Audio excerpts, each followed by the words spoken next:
যারা সিগারেট বিড়ি খাচ্ছেন তাদেরকে সাবধান করে দিচ্ছি, কার হবে কেউ বলতে পারেন না। তাই অবশ্যই আপনার জানাশোনা চেনা পরিচিত আত্মীয় স্বজন যদি কেউ থেকে থাকে অবশ্যই এই রিলটা তার কাছে শেয়ার করে দেবেন। অবশ্যই আমরা একটু শুনে নিই ইনি কি বলছেন, ইনি এত বড় ডাক্তার কি বলছেন, তার কি হয়েছে। তাই প্লিজ আপনারা সবাই একটু শেয়ার করে সতর্ক করে দেবেন।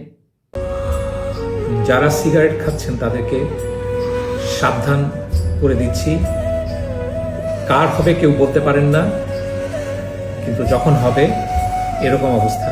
ওনার 31 বছর বয়স, ডান হাতের মাঝের আঙ্গুলে গ্যাংগ্রিন। এইটা গ্যাংগ্রিন শুরু হয়েছে এই আঙ্গুলে।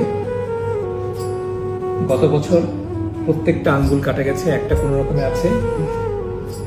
এখন এই আঙ্গুলে গ্যাংগ্রিন শুরু হয়েছে এবং প্রচন্ড ব্যথা, ঘুমাতে পারে না। যারা সিগারেট খাচ্ছেন তাদেরকে সাবধান করে দিচ্ছি, কার হবে কেউ বলতে পারেন না, কিন্তু যখন হবে এরকম অবস্থা। ওনার একটা সন্তান আছে, কিভাবে ওদেরকে খাওয়াবেন সেটা উনি জানেন না, এবং ওনার পিছনে সমস্ত পয়সা খরচ হচ্ছে। দয়া করে এই সিমটার কথা মনে রাখেন আর সিগারেট ছেড়ে দেন। ধন্যবাদ।